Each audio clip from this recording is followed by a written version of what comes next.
तो hello friend. तो हम चलते हैं आज के टॉपिक में। 12th का बायोलॉजी मानव जनम चैप्टर से लिया गया है, मैं पढ़ाना जा रहा हूँ। ठीक है, जो नए हैं इस चैनल पे जुड़ेंगे, जो पुराने हैं वो वही टॉपिक से फिर चालू करते हैं हम। फिर देखिए, ध्यान से चलते हैं, समझते हैं। शुक्राणु का संरचना। शुक्राणु का संरचना कैसा होता है, एक सिंपल समझे। शुक्राणु का संरचना कैसा होता है? शुक्राणु का संरचना जैसे अपना सिर है, ठीक है, और दूसरा अपना ये ग्रीवा है, ठीक है, तीसरा हम लोग को पूंछ नहीं होता है ठीक है, हम लोग का पूंछ नहीं होता है ना, इसमें पूंछ होता है। इसको इंग्लिश में स्पर्म बोलते हैं। ठीक है, ये आगे जब फर्टिलाइजर क्वेश्चन पढ़ेंगे, मादा जननांग पढ़ेंगे ना, मादा जननांग, उसमें ये काम देगा, इसलिए पहले हम इसको पढ़ा दे रहे हैं।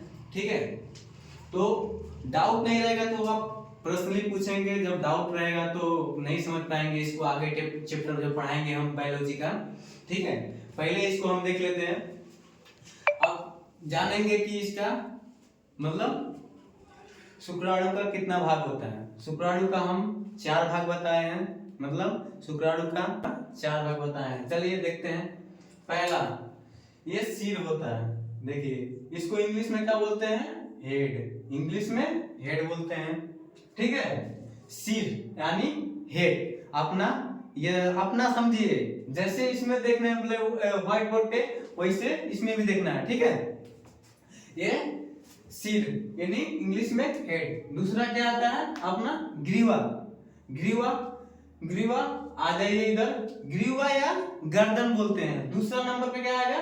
ग्रीवा या गर्दन। ये ग्रीवा या गर्दन, देखिए, ग्रीवा या गर्दन। ठीक है, दूसरा पाएंगे ऐसे पहला फर्स्ट ऑफ ये पढ़ा है, दूसरा ये है।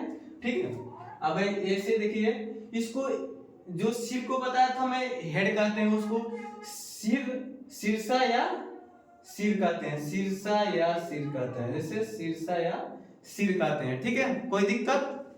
यहां से आगे बढ़ते हैं। ठीक है, जिसको नहीं समझ में आएगा वो नीचे कमेंट में पूछ लेंगे। ठीक है, अब आते हैं तीसरा भाग में। इसका तीसरा भाग कौन सा है? तीसरा भाग मध्य भाग। तीसरा भाग मध्य भाग, इसको मध्यखंड भी बोलते हैं। ये मध्यखंड है, ये मध्यखंड है। ठीक है, अब आते हैं चौथा भाग। क्या होता है इसका? टेल। इसको मध्य भाग है, मध्य भाग को मैं पढ़ाया इधर। ठीक है, इसको भी ऐसे ऐसे कर लेते हैं। ठीक है, ये मध्य भाग है।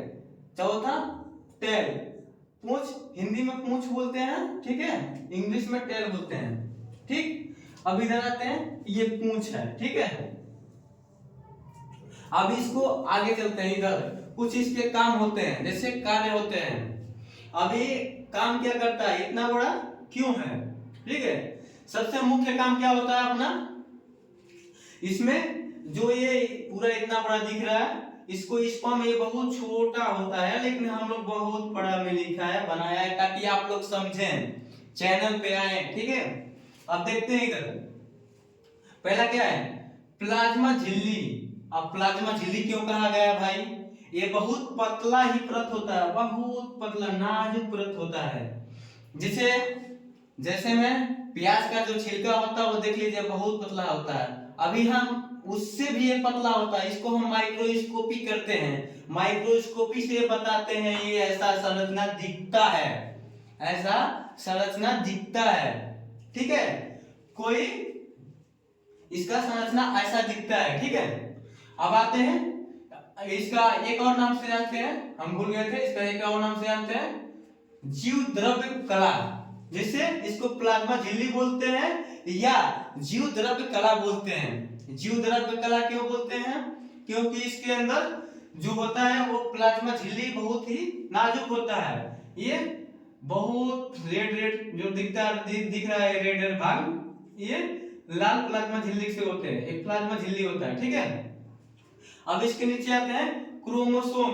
क्रोमोसोम या अग्रपिंडिका, क्रोमोसोम या अग्रपिंडिका बोलते हैं इसको, ये वाला हिस्सा को क्रोमोसोम या अग्रपिंडिका बोलते हैं। ठीक है, अब आते हैं सबसे मुख्य मादा रिप्रोडक्शन सिस्टम में आता है ये जैसे आप बता दे मेल का है, ठीक है, स्पर्म, उसी में जब फर्टिलाइजेशन का आता है क्वेश्चन, ठीक है, फीमेल का जब आता है तो उसमें इसका अहम भूमिका होता है, जो एक केंद्रक होता है इसका अहम भूमिका होता है उसमें।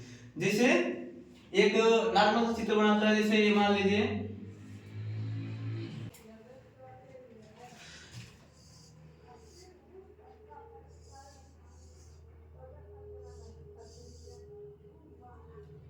तो चलते हैं इधर देखते हैं ये क्या होगा, कितने लोगों को पता होगा कितने लोगों को नहीं पता होगा, ठीक है। इसको यूट्रस बोलते हैं, ये यूट्रस होता है, ठीक है। यहीं से नीचे ये वेजाइना होता है, ये वेजाइना होता है, ठीक है। इसमें ये उभम होता है, ये उभम, ठीक, इसको उभरी बोलते हैं, ठीक है। इधर से आता है ये निशान के फॉलोपियन ट्यूब बोलते हैं, ये फॉलोपियन ट्यूब, इधर से ये फॉलोपियन ट्यूब, इसको हम बड़ा आगे चल के बताएंगे, इधर फिलहाल समझने के लिए बता रहे हैं केंद्रिका से इस केंद्रक से इस केंद्रक का क्या संबंध है, ठीक है, इसके लिए बता रहे हैं ताकि आप लोगों को याद रहेगा, आगे चैप्टर में पढ़ाएंगे तो आपको बता देंगे, समझाते चलेंगे, कोई दिक्कत होगा तो बताइएगा, ठीक है। तो हम चलते हैं एक केंद्रक के बारे में जान लेते हैं। केंद्रक गुणसूत्री या गुणसूत्री पदार्थ होता है, ठीक है। गुणसूत्री पदार्थ बोले तो इसमें कुल 23 जोड़ी क्रोमोसोम होते हैं, ठीक है, कुल 23 जोड़ी क्रोमोसोम होते हैं। इसके नीचे आ गए ग्रीवा या गर्दन, ये ग्रीवा या गर्दन, ठीक है, इसको बताए थे। इसके नीचे ये माइटोकांड्रिया अहम भूमिका रहता है, इसको किस लिए, इसका माइटोकांड्रिया या